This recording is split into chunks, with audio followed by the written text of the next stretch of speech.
Hello my dear class 10th students. तो आज की ये वीडियो बहुत ही ज्यादा इंपॉर्टेंट है सीबीएसई बोर्ड के बच्चों के लिए। आप लोग सभी जानते हो कि सीबीएसई ने ऑलरेडी अनाउंस कर दिया था इस साल में कि अब से आपके क्वेश्चन पेपर में कॉम्पिटेंसी बेस्ड क्वेश्चंस जो है वो 40% से ज्यादा पूछे जाने वाले हैं। तो इससे ना बच्चे थोड़ा समझ नहीं पाए कि कॉम्पिटेंसी बेस्ड क्वेश्चंस यानी कि किस टाइप के क्वेश्चंस, कहां पे मुझे तैयारी करनी है कॉम्पिटेंसी बेस्ड क्वेश्चंस की। बहुत से बच्चों को अभी भी लगता है कि इंग्लिश में तो सिर्फ लिटरेचर सेक्शन में कॉम्पिटेंसी बेस्ड क्वेश्चंस आते हैं। बेटा अब आपको समझना पड़ेगा कि आज इस साल जो क्वेश्चन पेपर आया था क्लास 10th के स्टूडेंट्स का, उसके मुकाबले जो पहले के साल में क्वेश्चन पेपर आए हैं उसमें जमीन आसमान का फर्क है। सीबीएसई अब धीरे धीरे डिफिकल्टी लेवल बढ़ाता चला जा रहा है। तुम्हें अगर नहीं भरोसा हो रहा है मेरी बातों पे तो मैं तुम्हें दिखा देती हूं। देखो अब यहां पर आप ना मेरे साथ जरा ये वाला सीरीज देखो। तो बेसिकली इस चैनल के ऊपर मैं पिछले 10 साल के क्वेश्चन पेपर सॉल्व करवा रही हूं, ठीक है।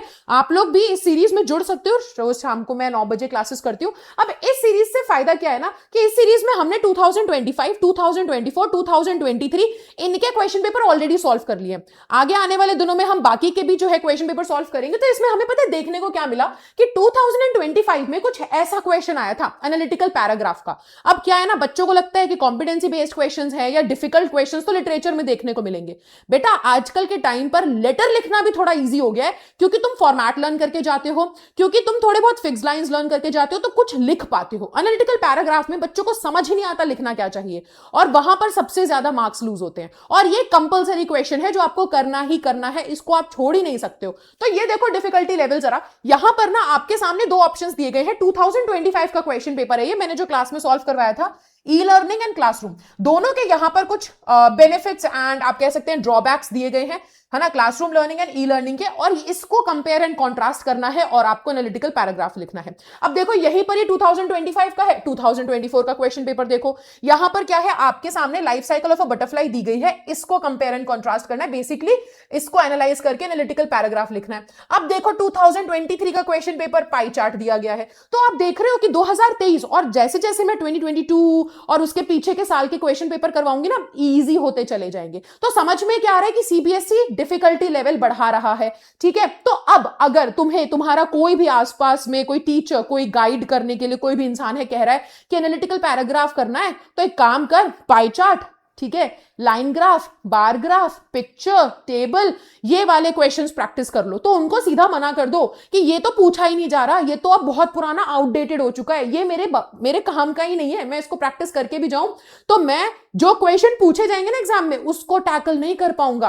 तो अब बेटा आपको कौन से ऐसे एनालिटिकल पैराग्राफ्स हैं जो तैयार करके जाने हैं वो मैं बताती हूं। देखो सबसे पहले आपको कौन सा एक एनालिटिकल पैराग्राफ तैयार करना है बेटा, ऐसे 5 टाइप के एनालिटिकल पैराग्राफ में जो बताने वाली हूं, जो कि फॉर श्योर गारंटीड आप लिख लीजिए कि आपके इस बार के 2026 के बोर्ड एग्जाम्स में आएगा ही आएगा, डेफिनेटली आएगा। 110% बोर्ड एग्जाम्स में आने वाला है। इसलिए मैं कह रही हूं कि it is a must watch video for students who are going to appear in their board exams in 2026। तो देखो सबसे पहला जो है वो है एक कंपैरेटिव एनालिसिस। आपके सामने कोई भी क्वेश्चन आ सकता है, जैसे कि अभी देखो ना 2025 में क्वेश्चन आया था कंपेयर करते हुए कि ई लर्निंग और क्लासरूम। तो ये कंपैरेटिव एनालिसिस वाले क्वेश्चंस क्या है, जिसमें आपको दो ऑप्शंस या फिर दो कोई आइडियाज या दो कोई भी चीजें, दो लोग आपके सामने पेश किए जा सकते हैं और बोला जाएगा कि दोनों में से कंपेयर करो, ठीक है, इनको देखो, समझो, एनालाइज करो और फिर आप एक पैराग्राफ फॉर्म करो। तो बेटा ये क्वेश्चन अब आपके सामने आ सकते हैं जिसमें आपको सिमिलैरिटीज, डिफरेंसेस देखने हैं। एक और एग्जांपल दिखाऊं, देखो एक और प्रूफ देखो। आपका 2025 के लिए जो सैंपल पेपर रिलीज किया था ना सीबीएसई ने, उस सैंपल पेपर के अंदर आप लोगों को क्या दिया गया था, यहां पर आप देखो, ये वाला वो सैंपल पेपर है। उसके अंदर दिया गया था आपके सामने कि एक school friend eco friendly school bag है।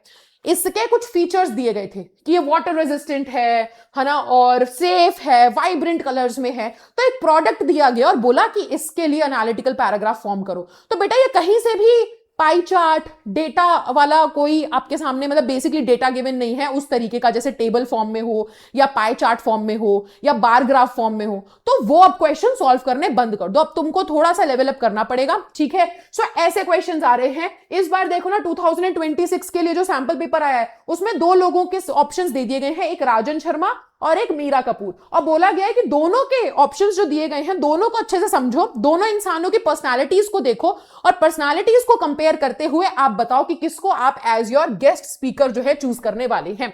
तो बेटा इस टाइप के क्वेश्चंस आ रहे हैं, तो कंपैरेटिव एनालिसिस जो है इस टाइप का एक क्वेश्चन आ सकता है।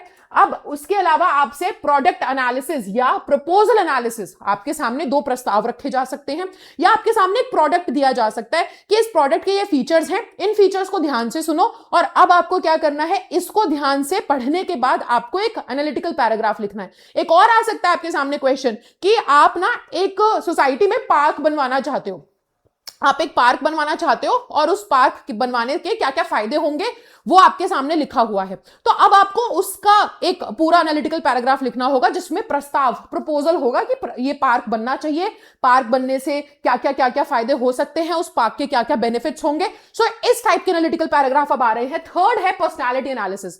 जैसे कि इस बार 2026 के सैंपल पेपर में है कि आपके सामने दो लोग दिए गए हैं, दोनों लोगों के अपने अपने कुछ पर्सनैलिटीज बताई गई हैं, अचीवमेंट्स आपके साथ दी गई हैं, और अब आपको देखना है कि कौन सा इंसान बेटर रहेगा, आप किसको चूज करेंगे एज अ गेस्ट स्पीकर और किसको चूज नहीं करेंगे। तो इस टाइप के जहां पे पर्सन के ट्रेड्स, उनका रोल फिट करेगा कि नहीं करेगा आपके इवेंट में, वो सब आपको देखना है। फोर्थ नंबर है स्वॉट एनालिसिस। ये बहुत ही ज्यादा पॉपुलर है, ठीक है। ये आ सकता है आपके एग्जाम में एनालिटिकल पैराग्राफ के तौर पे, जहां पर आपको ना कोई भी एक अपॉर्चुनिटी हो सकती है, कोई एक प्रोडक्ट भी हो सकता है, कोई एक ऑप्शन आपके सामने दे दिया जाएगा और बोलेंगे उसका स्वॉट एनालिसिस करो। स्वॉट एनालिसिस यानी कि उस चीज की स्ट्रेंथ बताओ, है ना। अब इनको आपस में कंपेयर करो, उस चीज का या उस प्रोडक्ट की वीकनेस क्या है, उसके लिए आगे अपॉर्चुनिटीज क्या हो सकती है, या फिर उसके थ्रेट क्या होंगे। तो ये सब आपको देखना पड़ेगा। एंड लास्ट में जो है बेटा वो कॉज एंड इफेक्ट वाला आपसे एक एनालिटिकल पैराग्राफ पूछ सकते हैं,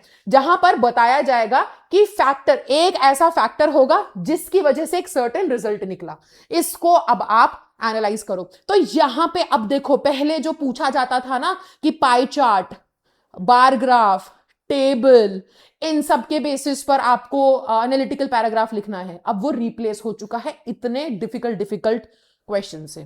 पर्सनालिटी, ठीक है, कॉज एंड इफेक्ट, राइट, स्वॉट analysis, product analysis, comparative analysis. अब मैं आपको बताती हूं कि सबसे ज्यादा डिमांड में कौन सा रहने वाला है, इस बार एग्जाम में कौन सा आ सकता है। इस बार एग्जाम में सबसे ज्यादा जो पूछा जा सकता है, जिसके हाई चांसेस हैं, 90% चांसेस है कि कंपैरेटिव एनालिसिस आएगा या तो आपके एग्जाम में, या फिर बेटा आपके एग्जाम में पर्सनालिटी एनालिसिस, इस टाइप का कुछ आ सकता है ना। तो ये सबसे ज्यादा इंपॉर्टेंट है। अब देखो मैंने ना ऑलरेडी प्रिपेयर करे हैं कुछ मोस्ट इंपॉर्टेंट एपीज, यानी कि एनालिटिकल पैराग्राफ के क्वेश्चंस मैंने फॉर्म करे हुए हैं, और वो क्वेश्चंस वैसे नहीं है जो तुम प्रैक्टिस कर रहे हो। अब तुम पीवाईक्यू से प्रैक्टिस कर रहे हो तो उसमें भी ना इजी है, पिक्चर बेस्ड है, क्योंकि पहले के साल में सीबीएसई पूकी हुआ करता था, अब थोड़ा सा वो, ठीक है, डार्क होता चला जा रहा है, थोड़ा सा सख्त बन गया हमारा सीबीएसई। सो पिछले पीवाईक्यू से एनालिटिकल पैराग्राफ सॉल्व करना आपके लिए फायदेमंद नहीं रहने वाला है। सो यस, मेरे पास यहां पर पूरा गिवन है आंसर्स एंड क्वेश्चंस, ठीक है। सो अगर आप चाहो तो I can share this with you as well. So इसके अंदर क्या है, इसके अंदर ना मैंने जो अब लेटेस्ट पैटर्न के हिसाब से एनालिटिकल पैराग्राफ हैं वो आपके लिए लिख दिए हैं, और सबसे ज्यादा इंपॉर्टेंट जो क्वेश्चंस हैं जो आ सकते हैं। अभी मैंने बोला ना कंपैरेटिव एनालिसिस आ सकता है, तो कंपैरेटिव एनालिसिस में से कौन सा क्वेश्चन, किस टाइप का क्वेश्चन आ सकता है, अगर आप जानना चाहते हो, अगर आप चाहते हो कि ये पीडीएफ या ये क्वेश्चंस या नेक्स्ट वीडियो के अंदर, पीडीएफ तो छोड़ो, नेक्स्ट वीडियो के अंदर मैं आपको यही बता दूं कि कौन से ऐसे 5 टॉपिक्स हैं या कौन से ऐसे 5 क्वेश्चन हैं जो आपको एनालिटिकल पैराग्राफ के पढ़ के जाने चाहिए, जो इस बार गारंटीड एग्जाम में आएंगे, तो प्लीज मुझे कमेंट सेक्शन में बताना। अगर इस वीडियो के नीचे कमेंट्स में 100 से ज्यादा मैं नहीं बोल रही हूं, 100 से ज्यादा कमेंट्स आ जाते हैं और आप कहते हो कि यस मैम आप हमें ना सीधा बता दो कौन से ऐसे एनालिटिकल पैराग्राफ है जो मैं पढ़ के जाऊं, ठीक है, आप हमें क्वेश्चन बता दो जो आ सकता है। देखो मैंने पिछले साल बच्चों को बताया था कि 5 ऐसे लेटर टू एडिटर जो उनको पढ़ के जाने चाहिए, जो एग्जाम में पूछे जाएंगे, और वही आया, उनमें से ही एक आया, बच्चे वही पढ़ के गए और 2025 में वही एक लेटर आया था, एंड बच्चे बहुत खुश हुए थे कि मैम आपने बता दिया। तो वही है, अगर आप चाहते हो कि मैं आप लोगों को बता दूं कि कौन से ऐसे क्वेश्चन हैं जो आपको पढ़ के जाने हैं एनालिटिकल पैराग्राफ के लिए, अपने बोर्ड एग्जाम्स के लिए, ठीक है, जब आप बैठेंगे तो आप मुझे जरूर बताना, मैं नेक्स्ट वीडियो लेकर के आऊंगी। अगर इस वीडियो के नीचे इतने कमेंट्स आ जाते हैं तो I sure come up with the video जहां पे मैं आपके साथ शेयर करूंगी कि कौन से ऐसे 5 क्वेश्चंस हैं जो आपको प्रिपेयर करने चाहिए एनालिटिकल पैराग्राफ के, या फिर अगर आप कमेंट करते हो 100 से ज्यादा कमेंट्स अगर आ जाते हैं कि नहीं मैम आप पीडीएफ प्रोवाइड कर दो, तो फिर वो भी आप कमेंट कर सकते हो पीडीएफ में टेलीग्राम चैनल पे या यहीं पर कमेंट सेक्शन में। आप लोगों को वो 5 सबसे ज्यादा इंपॉर्टेंट क्वेश्चंस की पीडीएफ यहीं पे कमेंट सेक्शन में पिन कर दूंगी, ताकि और वो भी आंसर के साथ, ताकि आप उसे पढ़ सकें। ठीक है, सो आई होप आपको वीडियो अच्छा लगा होगा। Now I will see you in the next video. तब तक के लिए bye bye, take care and thank you so much everyone.